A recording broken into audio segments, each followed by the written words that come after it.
Bullet time is a stylistic way of showing that you're in a constructed reality, and that time and space are not the same as, here, us today living our lives. It's slowing down time to such an extent that you really see everything around you as clearly as you possibly could. Bullet time is something that was conceived for The Matrix specifically, but I think it's the byproduct of the directors observing the controls coming into place, and then they ask the right question at the right time. You always know that you're doing something that is groundbreaking. If someone asks something that you go, maybe, if we do some development and get the right minds working on it, and it takes some pretty heavy thinking to get it together.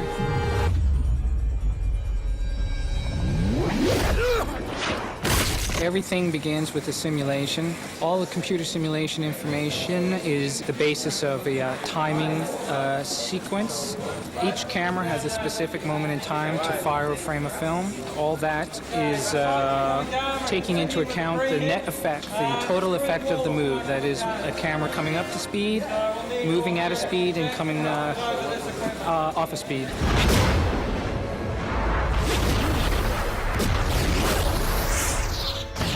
Particular rig, there are 120 cameras and 2 motion picture cameras set up.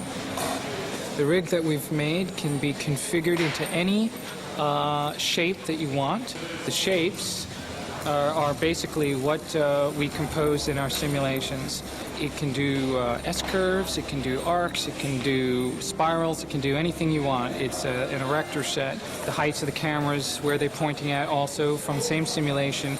In the middle of that box right there is a motion control laser pointing system that takes an animation file and creates a point on the surface of that cube that tells us where to point the camera. The 2 motion picture cameras are going to be, in this particular shot, running, that's running at 150, that one's running at 120. There are other bullet times where the end camera is a photosonics camera, so we'll be running that at 360. I can choose at will any elapsed real-world time to photograph. That is, if I have a guy falling over, I can choose to capture the whole event in the time that it takes to go around the circle. I could choose to capture only a very brief moment, and that is how we determine what frame rate the cameras eventually wind up.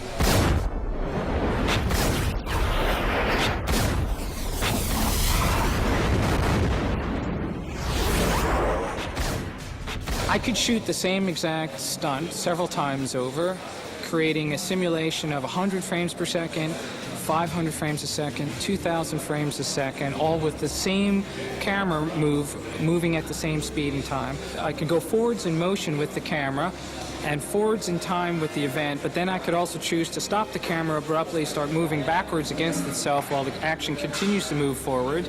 I can shoot the move coming from both sides at the same time, crisscrossing over and ending. I can shoot waves, cycles of film that crisscross like waves over the middle. There is a very heavy digital heft to this capture.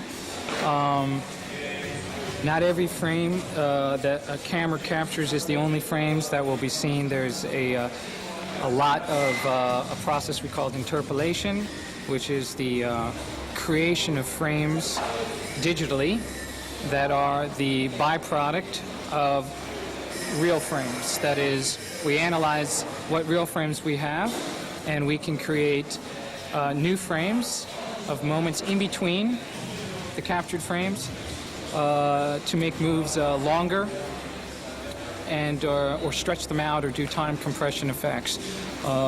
There's a lot of work going on in the art form of interpolation, and it needs to be said, because it's not what you see is what you get. It's all baby steps towards something much larger that won't be really commonplace for a few years, but There are people around the world that sort of, scratching their heads about a new way to photograph things. And it'll be as revolutionary as when cameras came off sticks and went to a crane, when they came off of cranes and went to Steadicams. We're talking about cameras that are now broken from the subject matter, that are virtual. So that's the next phase. That's what computers have introduced into cinematography.